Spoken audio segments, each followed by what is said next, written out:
Hello, hello, hello.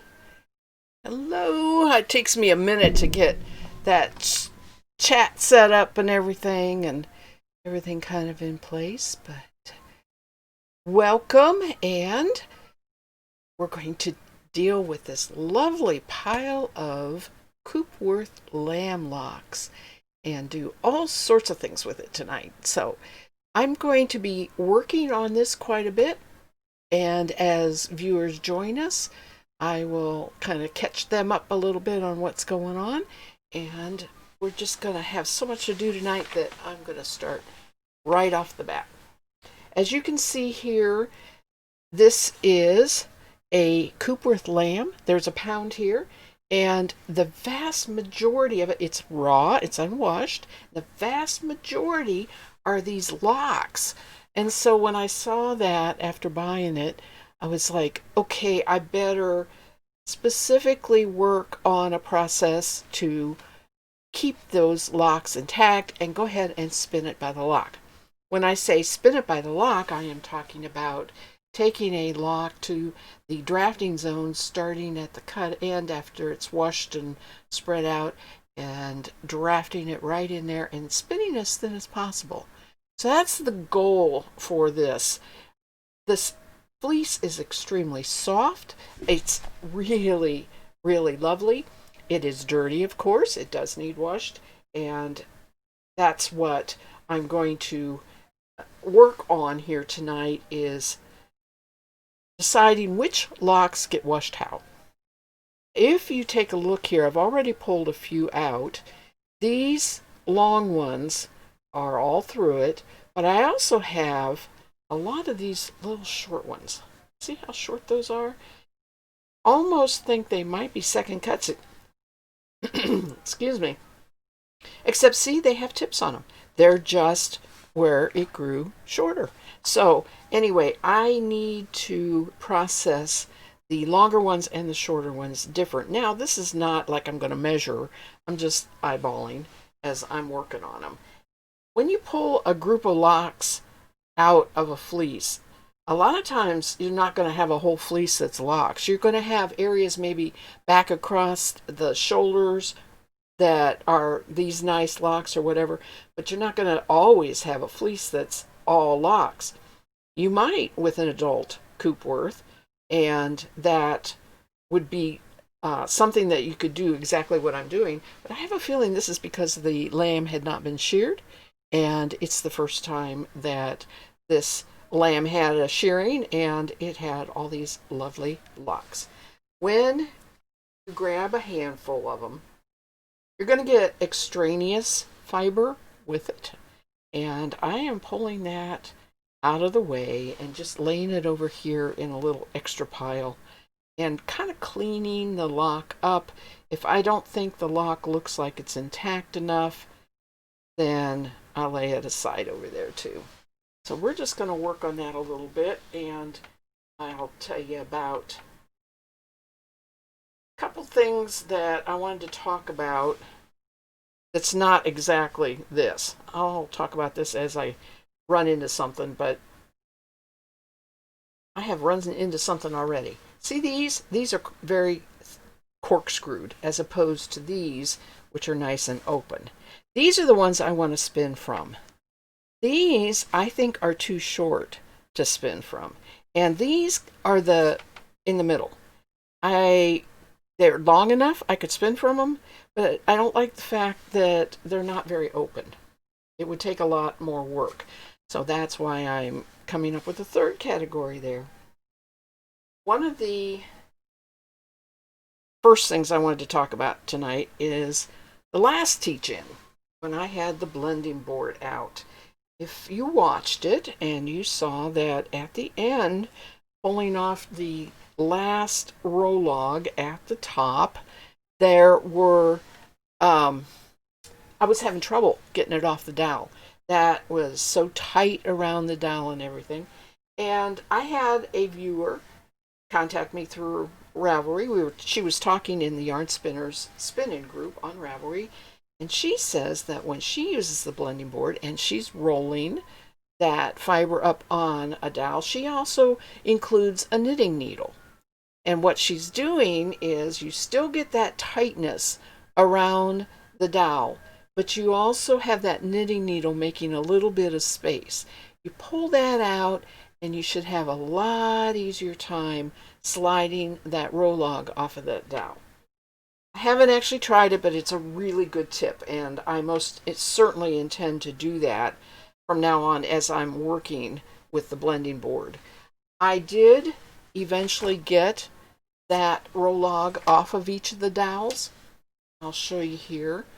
What I had to do, see, it was all real clumped up on the dowel, so I spread it. I just opened it up like this, and the more I did that and pulled gradually, easily on it, it finally slid off. What had happened, it had gotten so tightly packed around that dowel, it just wasn't going to budge and slide off.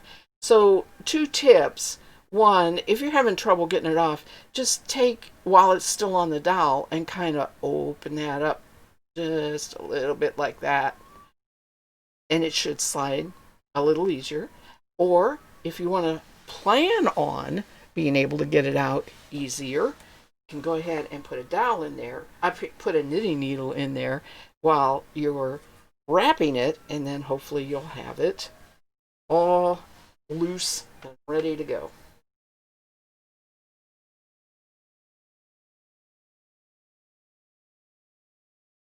These locks are all different widths. That's okay.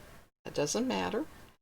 What I'm doing is I'm not taking all the extraneous fiber off of there, and I'm not going to sit here and clean this all tonight. I'm going to get a good collection of it to show you the various ways that I will wash this, and ultimately wash it all that way. But I'm going to just take a good sampling of it here tonight, since I don't want to be here all night long. I will finish this tomorrow. It smells very sheepy.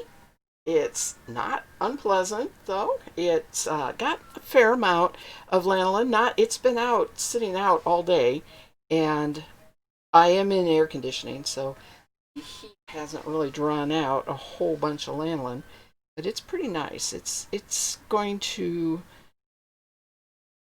need good hot water and soap when I wash it to get that lanolin off. Love that crimp. I'm so in love with this fleece. I bought it from the Woolery. I'm sure a lot of people know about the Woolery. Now this one here, as you can see, these pigtails, like I call them, curly corkscrew. First of all, that's very dirty right there. I'm not sure I'm even going to keep that one. I got a trash can down here. Let me get it a little closer to me, though. I am definitely setting that aside and dealing with that later. I mean, I'm not going to throw it out, but that is just too tiny. And this pile here may end up being dealt with all the same way. And I'll show you what I have in mind later on for washing those itty bitty little ones. After those little ones are washed, I suspect I will try using my hand comb to get top, not to actually spin the lock, but to get top off of it.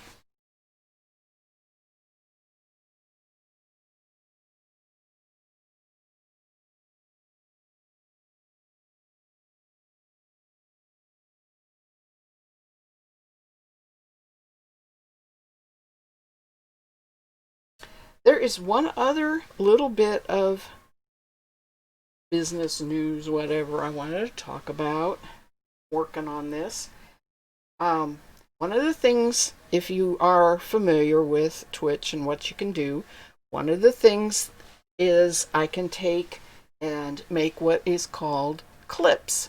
They're only a minute long, sometimes shorter, but each of the long live stream have the capability of having clips made.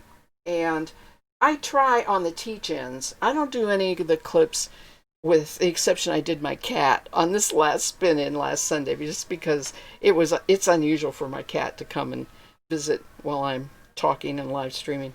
So I did that. But I've been trying to do clips of highlights of things on the teach-ins and labeling them, putting a title on there so people can know that, yeah, this is talking about using hand cards or hand combs, or just to give a general idea of what the little 1 minute video is about. And the nice thing is, if you watch one of the 1 minute videos, there is a little thing to click on the side of it that is for the full live stream. So you could go to that. I don't think it'll take, I haven't actually tried to see if it'll take you to the spot where the clip is from, or if it just starts you at the beginning. I really don't know that. So my story is, I was making clips yesterday of the last teach-in, the blending board. And after I got all done, I went to my channel and I was looking at the clips just to kind of see if I got them labeled and caught them right. And I saw a bunch that just said Yarnspinnerstales instead of a title. And I thought, well, that must be, here's my thought. While I am making the clips, I will sometimes start and no, I don't want to do it there. And so I discard it. I just click the X. I was wondering if maybe that Twitch was saving those anyway. You never know with technology, do you? So anyway, I thought, oh, it must be Twitch just saving the ones I discarded. I'm just going to delete them. And then I got to looking later on and noticing that the untitled clips that in many cases had been clipped by another viewer.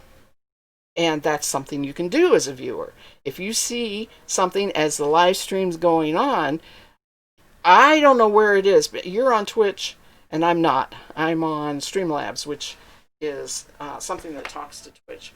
So you evidently can hit the clip button and make a clip. And these people had made clips and I deleted them. So I did put in an apology on Ravelry on my group, and this is my official apology here to the viewers who I accidentally, but just because of my learning curve on the whole Twitch thing and live stream thing, I apologize. I may have deleted your clips, and I really feel bad about that. I can't get them back. And hopefully it wasn't that important to you, But if it is, you might be able to go back to the live stream, if you remember, and find it and clip it again. And I solemnly swear I will not do that again. I learned my lesson, and that's okay. That's what happens. You learn and go on. So we've got thicker, more open locks here, and we've got the really more crimpy, tighter, not, more connected locks here, and we've got the short ones here, and we got the really corkscrewy ones here. And that's just the way I would sit here and separate this whole fleece if I was to do the whole fleece tonight, but that's not going to happen. I like the way those look like they've been put through a crimp iron for your hair. Isn't that the truth? I mean, that's just what it looks like, isn't it? I love the crimp in that.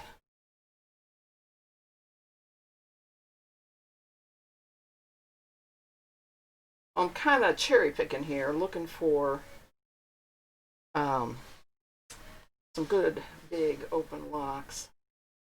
I think the vast majority are going to be divided between these two piles. Fortunately, there's not that many that are short.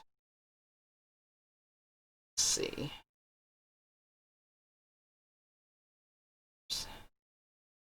Okay.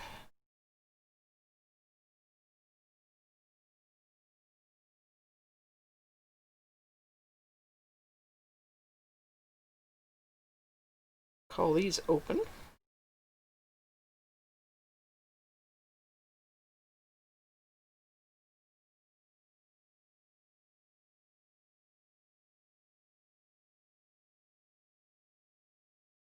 And as you can tell, this is a very quick process in many cases.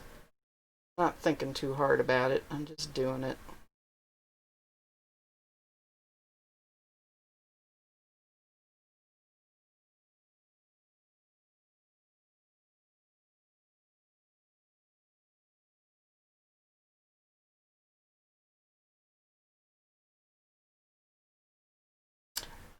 I don't believe any of this fleece will get carded, drum carded or hand carded or anything. I believe it's all going to be either lock spun or top. I believe it's soft enough to, I'll have to see after I wash it. Fleece always feels softer with the lanolin on it. You know, it just does. It just always feels softer.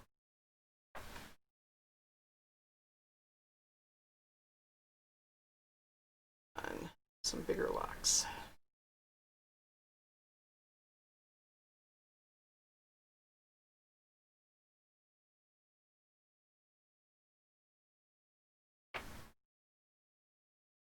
Probably these nice big open locks were on the back, over the shoulder, and some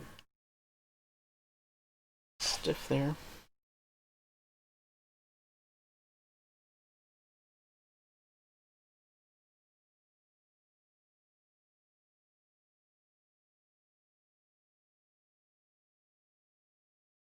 Now this was not the entire fleece. I bought it by the pound. It was a pound. That's how they sold it. So, you know, I did not get to. Um, it looks like I got a very good sampling. Somebody that put it together at the Woolery, and I do believe it's a local fleece. Um, you know, somebody local to them raised it. Um, and when they sorted out the fleece, when they got the whole fleece, they skirted it really well, and they um, looks like they did a sampling of just about all the different kinds of areas of the fleece, so that you got this broad range of what I'm showing you. I got a pretty good collection here. I think I can call it quits.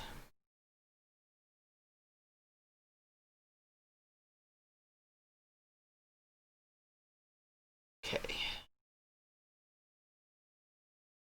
And I thought about doing all this before the stream started, but I figured viewers might be interested to see just exactly how I sort it out and what I mean by the different kinds of locks and that sort of thing.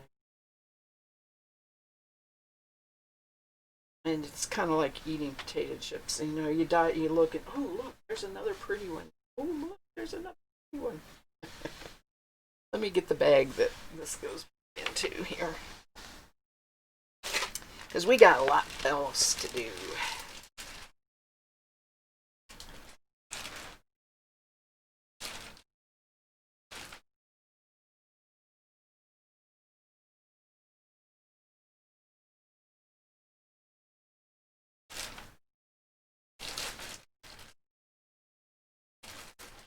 And I have a lot of work ahead of me there, don't I?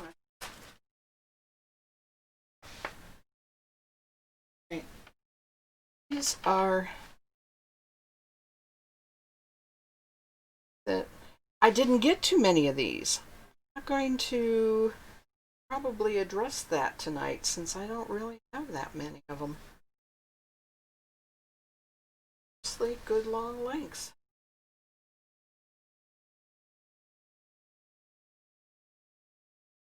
When I say a lock's pretty disorganized, that's what I'm talking about. That's not what I want.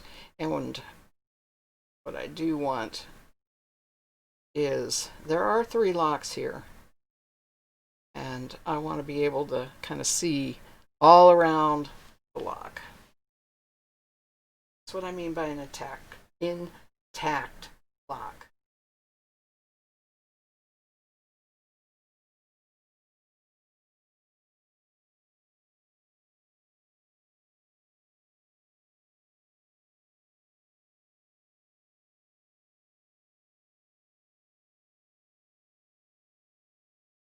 know if I'm on, I may not have been on camera, sorry.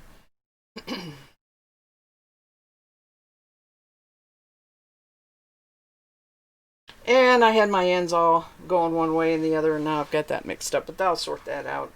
I get ready to get it ready for the washing.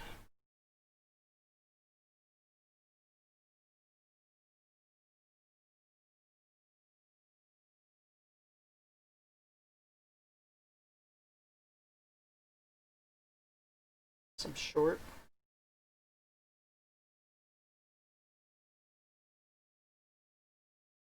Probably I will wash the short ones exactly like I wash any fleece, just into the sink with it, not trying to keep the locks intact. Same way with this stack here, that stack. It'll just get washed in the sink like I wash any fleece that doesn't necessarily have a lot of locks.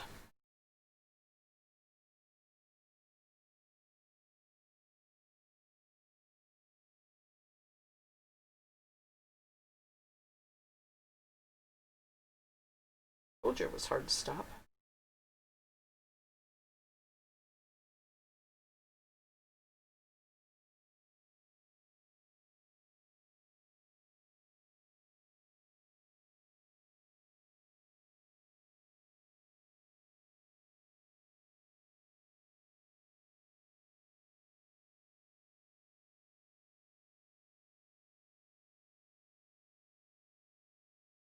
How is everybody tonight? I have just finished up sorting out part of a 1 pound of a Coopworth lamb.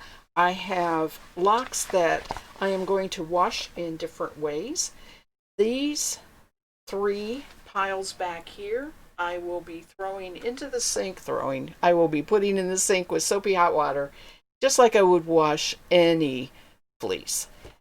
This pile here, I am going to put into a bag and wash it in the bag with no intention of really trying to keep the locks absolutely intact.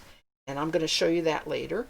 And then this pile here is going to get handled the way I do my lock washing if I absolutely want to keep it looking like this, but clean and fluffy. Okay?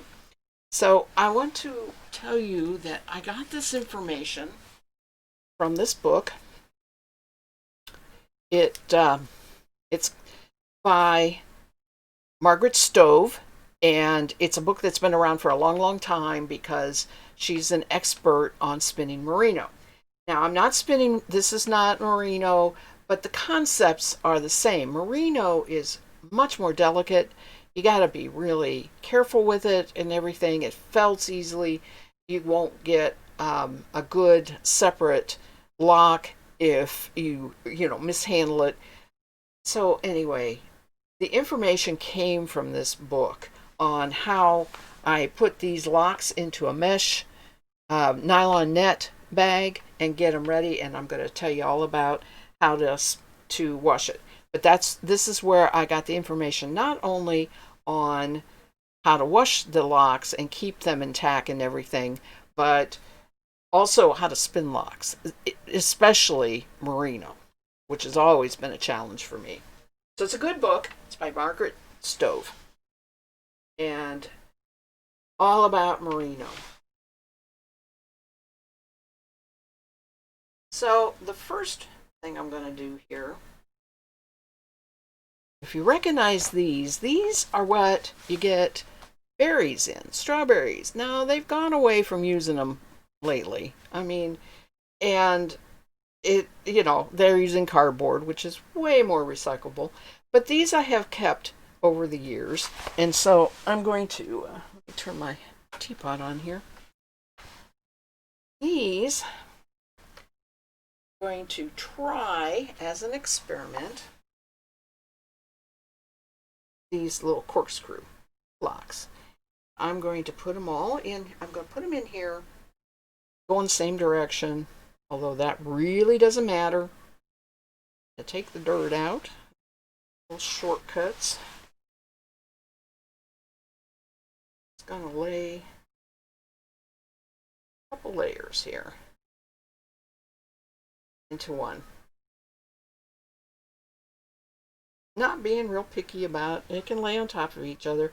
You just want to be able to have it loose enough and whatever that the water will get through it. And then you put another basket on top, like that. Let's put some more in there.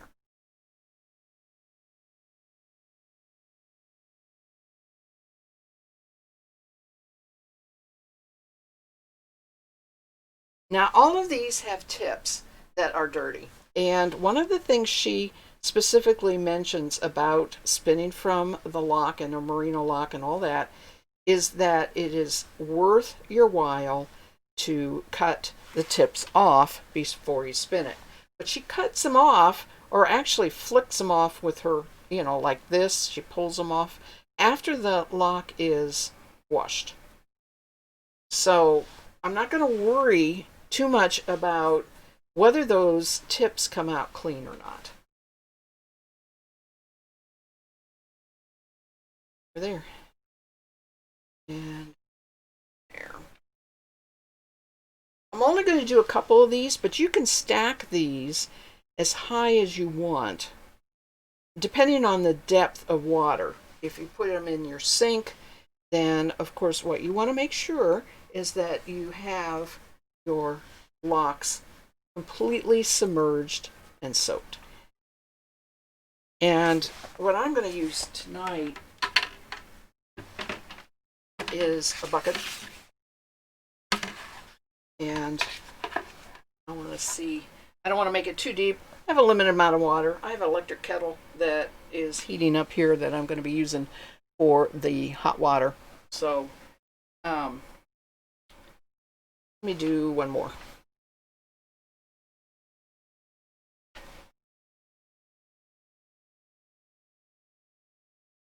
And the reason I'm doing these first is they're going to sit and soak in some hot soapy water while I get the other one ready.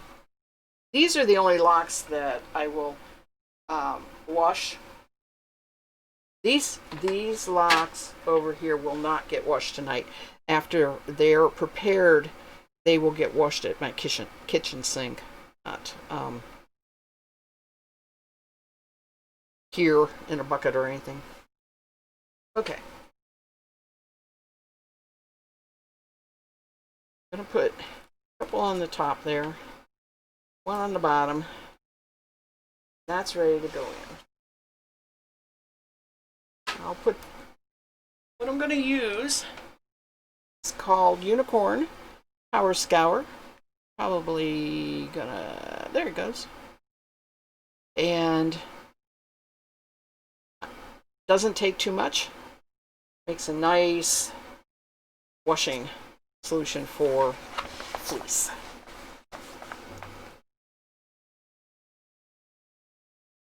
You hear my teapot warming up?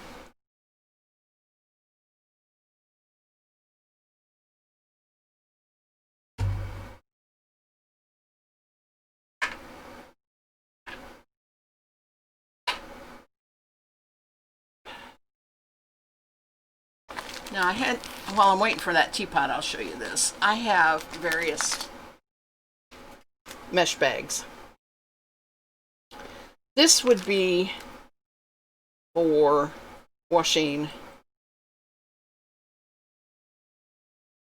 things that I might do these locks that way instead of like this. Anything I want to keep contained and not have it go flying all over. One of the problems is that this is very large, and so a little bit of fleece gets lost in it. But if you have a large amount, it'll be all right. This is the way it looks when you buy it. It's called Delicate Wash Bath. I got when my husband was working. He was an appliance repairman, and whenever he put a pump in a washer, this would come with the pump, and he would always say to the person, do you have this? You should put your small socks or baby clothes, whatever, in it, And they'd say, oh yes, I have it, or I'll take it. Well, I ended up with the extras. So that's what I mean by a mesh wash bag. It's for your delicates if you're washing in the washing machine, and it zips. And they come in all sizes. But this is about the smallest that I have found. Okay. We're going to put, my water's not boiling, I don't want it boiling. I'm going to put hot water in here.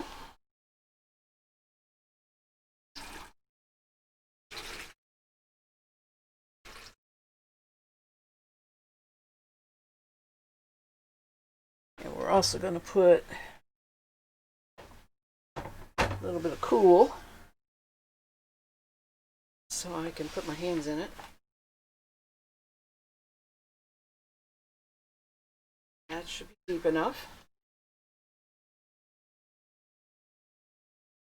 I'm going to squirt a power scour in these caps. It goes a long way. Too hot. That's too hot. Good tea kettle. That's good. Go a little deeper anyway. Okay, so this is just going to go right down into the water. Water isn't... And I'm going to take a little bit of time, but really it sinks very easily. But you know, wool takes a little bit of time to... And I'm going to suds it up here a little bit. And I'm going to let that sit. It has a nice smell to it. I'm going to let that sit while I work on these locks. Let me move my sign.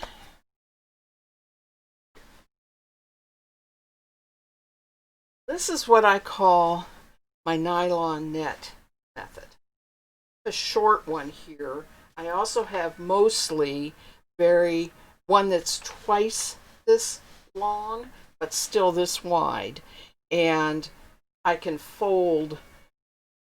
go a long way more because it really doesn't matter how long it is. You're going to roll it up. You're going to put it into the water gradually and roll it up. And you know, you can once it's in the water, it doesn't really matter how long it is. So you're going to take your locks, lay them out along here. I'm trying to decide whether top or bottom works better for the camera. It doesn't matter. Right next to each other. Nice long strip here, all the way down. Oh, and I don't want it. I need to leave some room at the top up here on the net, right? Because we're going to sew it closed with yarn. And this was in Margaret Stowe's Merino book, washing it this way, along with the second method I'm going to show you here in a few minutes.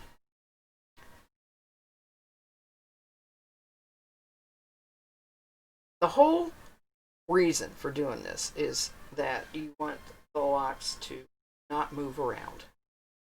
Because the more they move around, the more they'll fall apart.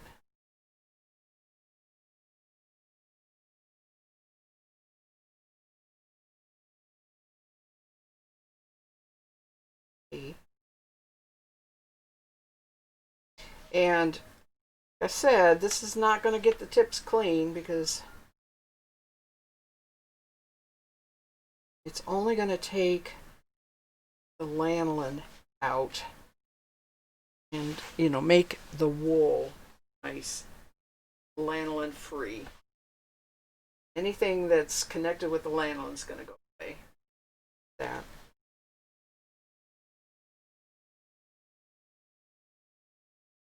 Okay, so now you fold your net over like that, making a packet. And I'm going to get some yarn.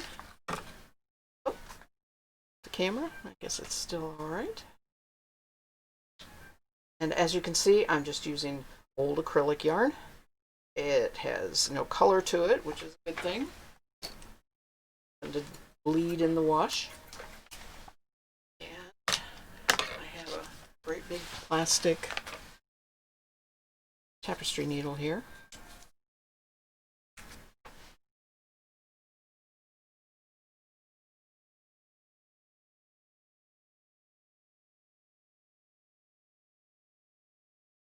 This can, of course, be reused. Yarn, you can reuse that. It should. I am just doing a running stitch that will hopefully hold. Bring this up here. You can't see it. It's off camera. Hang on, I'll get there in a minute.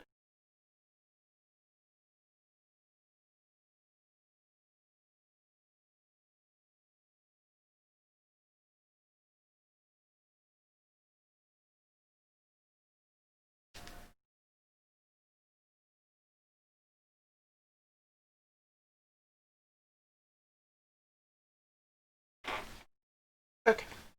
Now you should be able to see. So this is the end down here. And all I'm doing is a running stitch to make the end stay closed.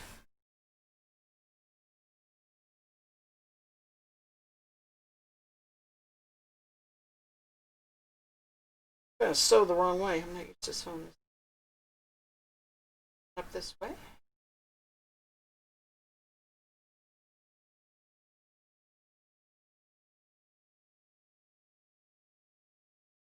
Don't want to pull it real tight. Make sure it stays closed.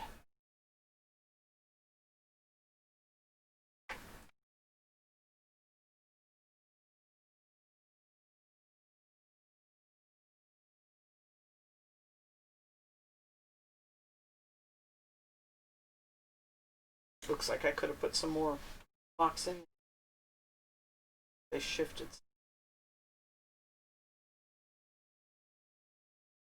Not on the camera.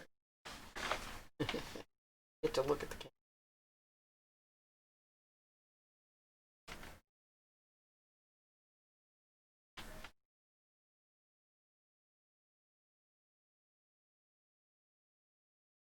And since I folded it the way I did, I only need to do 3 sides because the bottom part folded over right here is not going to come out that way.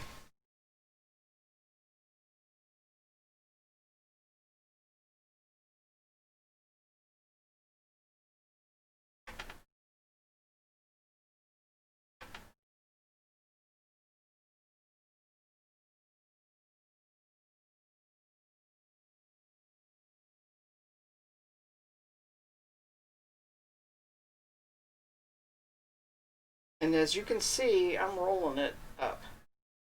Doesn't hurt the blocks. Stay put.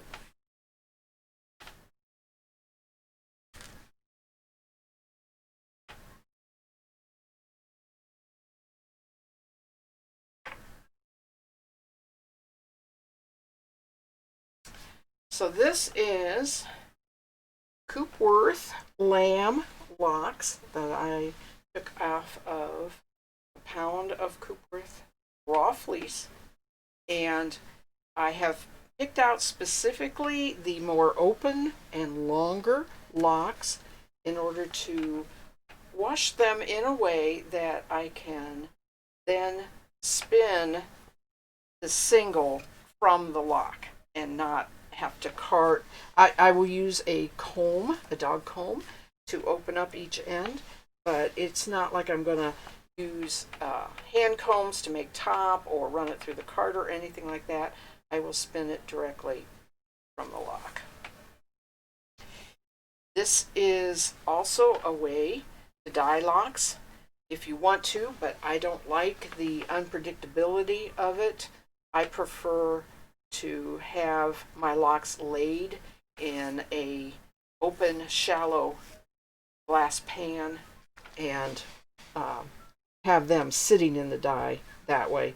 Or I have an old crock pot, and I have used the crock pot for dyeing locks. I also have used mason jars full of dye and just fill them with the locks.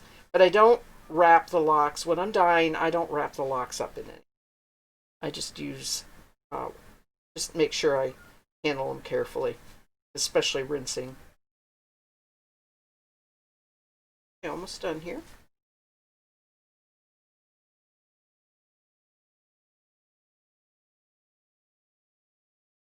All right, now put this and tie it in a bow.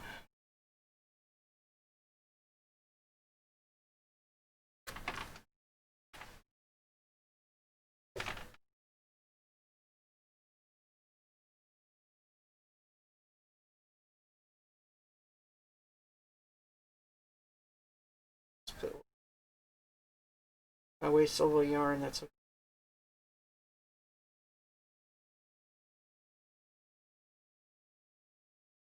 And it is ready now for washing. What we do is have a sink full of hot soapy water, and I introduce this into the water just gradually like this. And then when it's all underwater, what you do is you can roll it and lift it up and squeeze the water out. If you want to let it soak, though, you can put it in your sink, put it just like that, and let it soak as long as you want. And you don't really do any kind of agitation except up and down with it in the soapy water, and then rolling it, taking it up out of the water, squeezing it out, and maybe putting it into rinse water, okay, depending. I make multiple packets, do them all at the same time. They're all in the sink. But this way, the locks stay put. They aren't floating all over the water. And the more they float in that wonderful soapy water, just like us in a bath, they just go, and relax, and they're gone, you know. Yeah, so this is going to keep them intact. So that's the first way that Margaret Stove had in her book, Wash Locks. Now I'm going to show you the second way. Which is pretty surprising, actually. I have everything underneath me. I need my towel.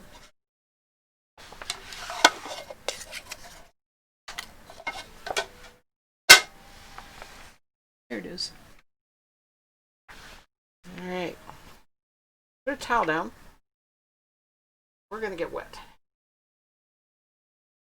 See, this is a very old towel.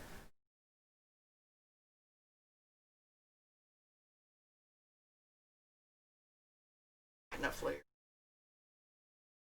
Good. I got 2 bowls. One for washing, one for rinsing. I also got a bucket down here that I'll dump into. A bar of soap, which I gotta find. It fell on the floor. Excuse me. There we go. Okay. So, let me put some hot water in there.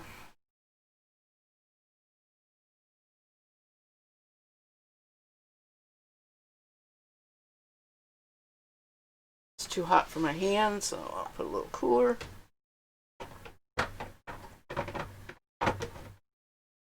And rinse one.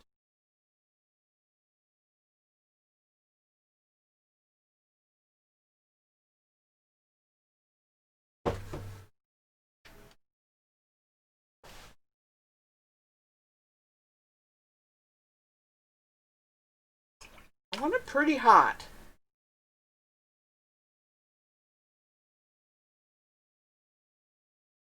And I have pans that can handle hot water. So your mileage may vary. This is the towel that I'm going to put the lock on after it's washed, rinsed, so that I can roll it up and dry it.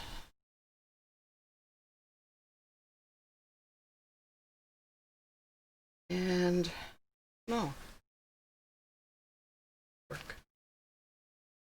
Okay. We're going to do the big ones.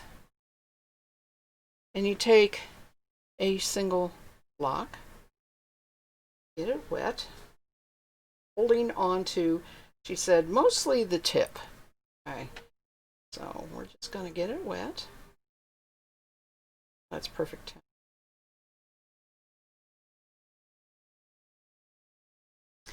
And grabbing it in the middle, we're going to do this with my left hand so you can see. We're going to rub the soap lock.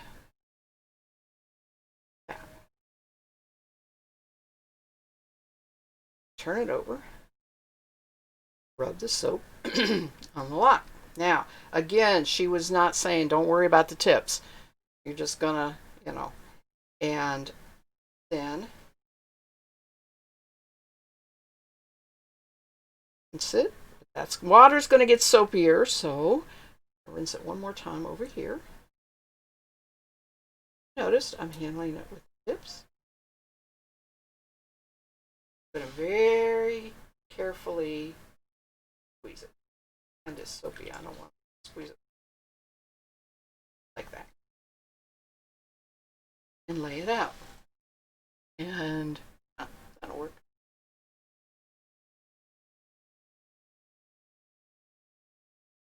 Okay. And you really do it one at a time.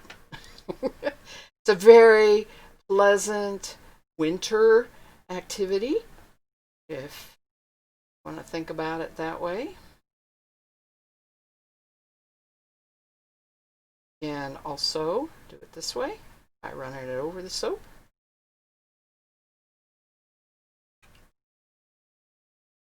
You can see how that lock is just opening right up, but the bottom still has a dark place.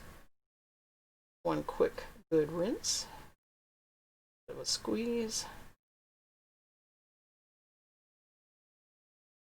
lay it out. This is why I wanted to do the larger blocks, because I mean, these little tiny corkscrew ones, I can try them. Maybe they'll open up. Let's try some and see what happens.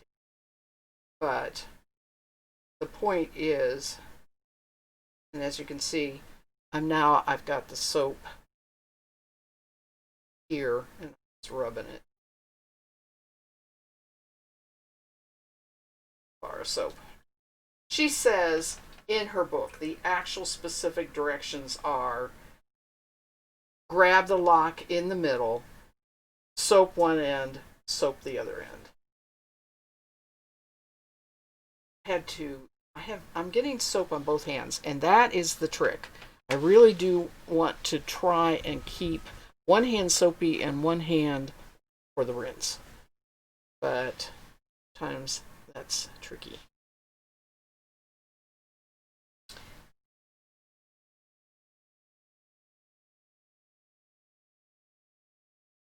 And you just work until your water is no longer hot enough to be getting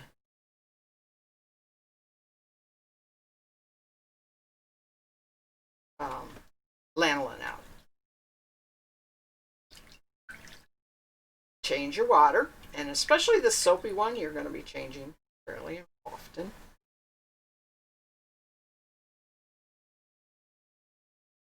Of course, they look so puny now, don't they?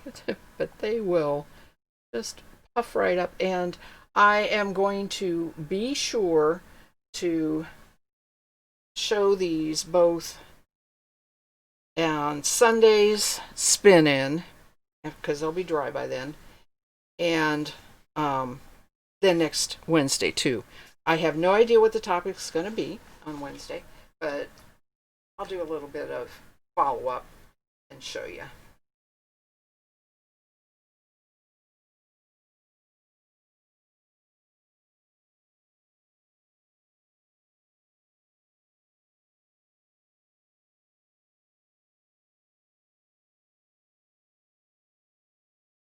Now these two corkscrew ones, do it together.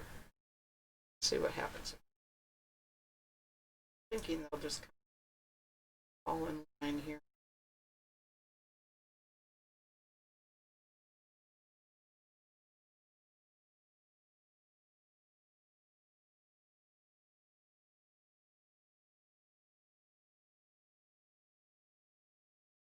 This one's really, it's too bad.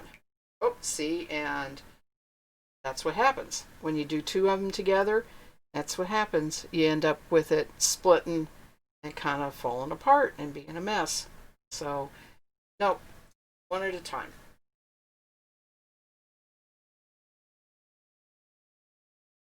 In fact, that one is destined not to be a lock.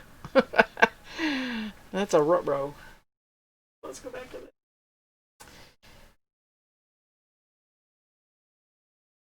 So, in recap, this has been ways to wash. Oh, we need to look at our. I'll finish this one and then we'll look at our. Because I just got that one wet. Bucket in our berry baskets. Those two before I go.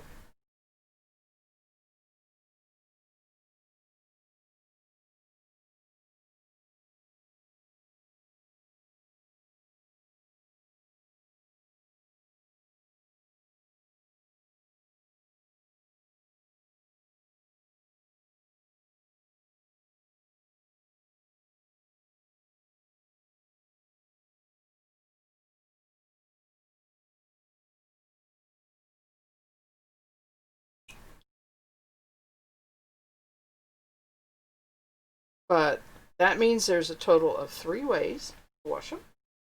You can put them in the berry baskets and let them soak in the sink. You can. My water is too soapy now. It is due changing, but I'm not going to do it right now. But when you work on this a whole long time, that was maybe 6 locks that I washed, and then the water was too soapy. So what you can do then is change to your rinse water to the one. Hi, Cherim. Love to see your lock washing techniques. Go back and watch your whole presentation. Thank you so much. Thank you for coming in and thank you for letting me know. I appreciate that. Let's take a look here at Barry. It's in here. Soap.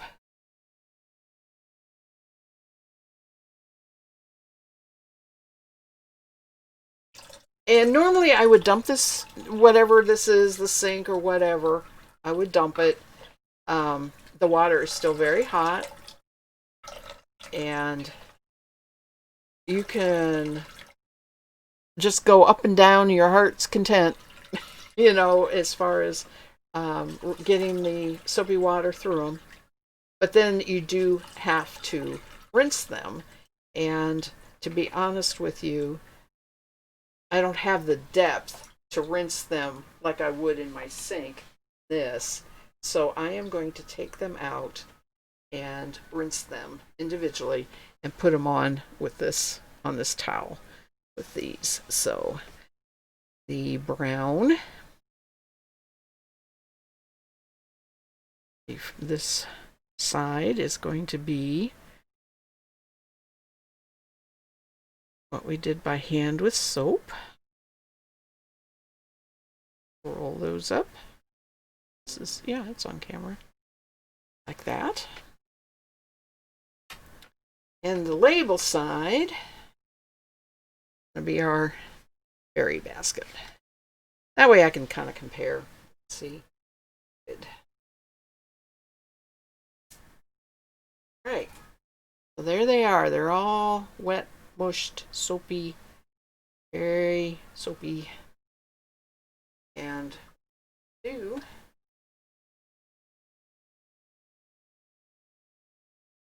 but like I said, normally I would be doing this rinsing in the basket. Oh well, hey, how about I just play these? I think from now on I'm just gonna do it like this. See, there they are, all nice and soapy. Yeah. You can see this does not clean the tips. And the only way I have ever found clean tips on any kind of fleece and lock is to either completely open it all up, right? Because the reason it's not getting cleaned is because this is all corkscrewed down into a point. So unless you open a lock up completely like this,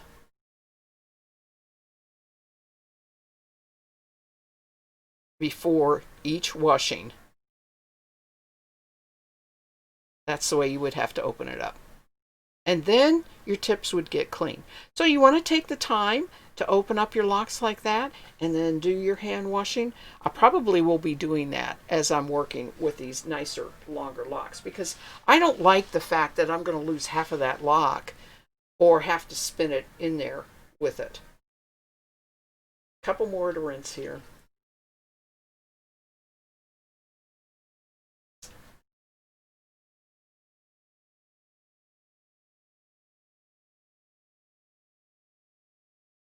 So there's any number of ways that you could do it. You could sit there and open all your locks up, put them in your berry basket, open all your locks up, lay them on your nylon net. The key is you just go ahead and open the tips up.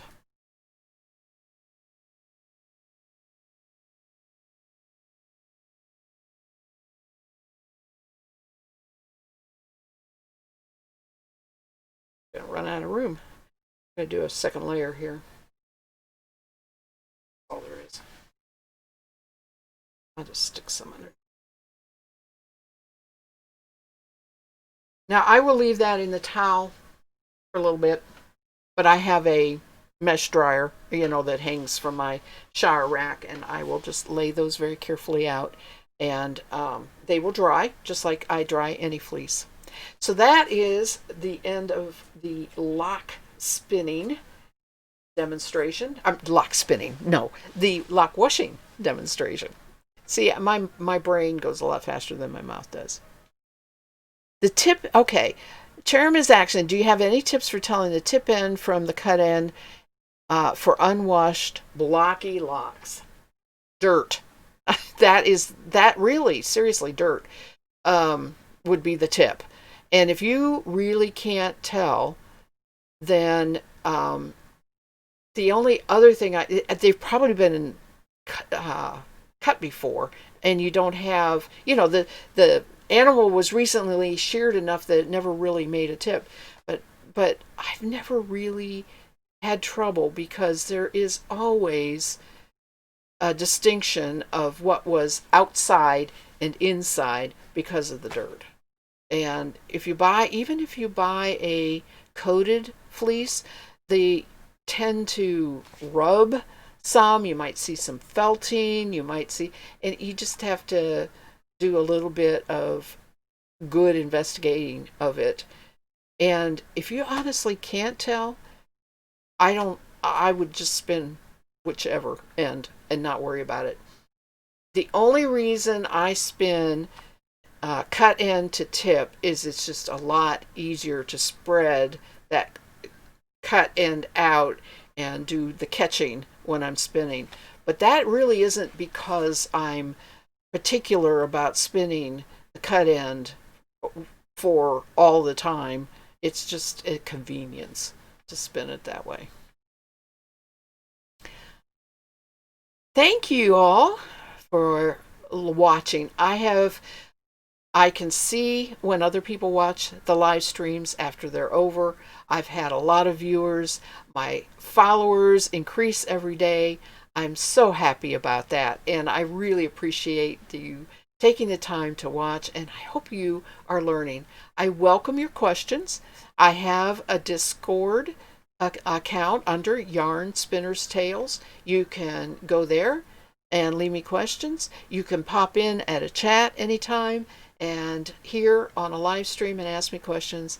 I'll be really happy to have questions to answer because that's what I know then, that people are really thinking about what they want to find out and learn. So until later, oh, and I'll be on Sunday for spinning at 3 p.m. Eastern Standard Time. So hope you can join me then. And now, until later, happy spinning. Happy lock washing.